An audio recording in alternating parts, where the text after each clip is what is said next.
mas-uuliyiin uu hogaaminayay gudoomiye ku-xigeenka maamulka degmada Hudhad isla markaasina ay ku wehelinayeen xubno ka socday xafiiska waraabka ee dowladda deegaanka Soomaalida ayaa soo kormeeray wax soo saarka dalagga beeraha noocyadiisa kala duwan ee ku tirsan jiinka webiga Daawa ee degmadaasi Hudhad ee gobolka Daawa.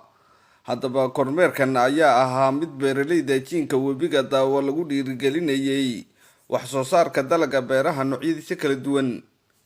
ugu horeyn gudoomiye ku-xigeenka maamulka degmada Hudhad mudane Isaaq Xasan Hajo iyo sidoo kale Cabdimaajid Maxamed oo ah khabiir ka socday xafiiska waraabka ee dowladda deegaanka Soomaalida oo warbaahinta dowladda deegaanka Soomaalida SRTV halkaas ugu waramay ayaa uga warbixiyay qorshaha dalag iyo daryeel ee xukuumadda dowladda deegaanka Soomaalidu qaadatay waxaana hadaladoodii ka mid ah waxaan hadda ku sugannahay waa beertii iskaashatada qablaha Luujole.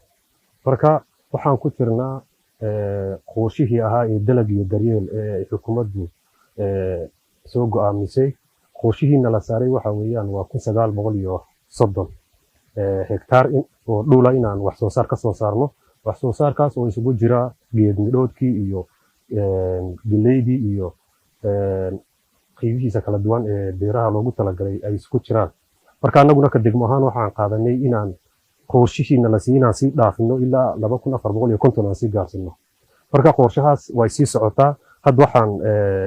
hadda dalagu saaran yahay waa 1570 hektaar ayaa hadda dalagu saaran yahay oo isugu jira beerihii roobka loogu talagalay iyo kan waraabka labaduba waa 1570.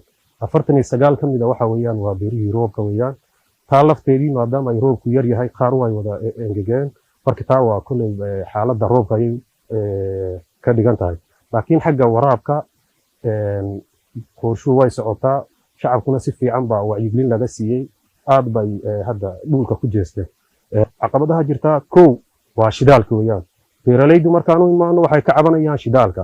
shidaalku wuuna qaaliyoobay haddana lama helayoba. maasha Allah gobolka diyaargarow fiican baa ka jira.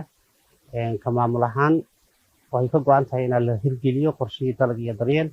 annaguna waxaan shaqadeeda iyo muhiimadeeda ugu badanahay tusaaleen inaan taakulayn iyo kormeer ku soo sameeyno qorshayowgii iyo shaqooyinkii la soo dhaadhiciyay iyo qorshihii ay soo qaateen hogaaminta heer degmo ay ku soo qaateen heer deegaan halka ay marayaan. marka waxaan ku sugannahay maanta degmada Hudhad gaar ahaan qabalaha Luujole.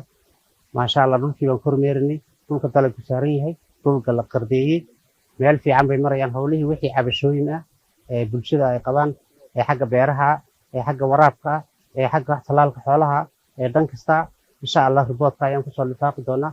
ugu dambeyn qorshaha dalag iyo daryeel ayaa ah mid xukuumadda dowladda deegaanka Soomaalidu qaadatay isla markaasina ka socda guud ahaanba deegaanka Soomaalida taasoo ay waqti xaadirkan beeraleydu ku foogan yihiin beerista iyo wax soo saarka dalagga beeraha noocyadiisa kala duwan. Bashiir Cabbaas Cali, warbaahinta deegaanka Soomaalida SRTV, degmada Hudhad ee gobolka Daawa.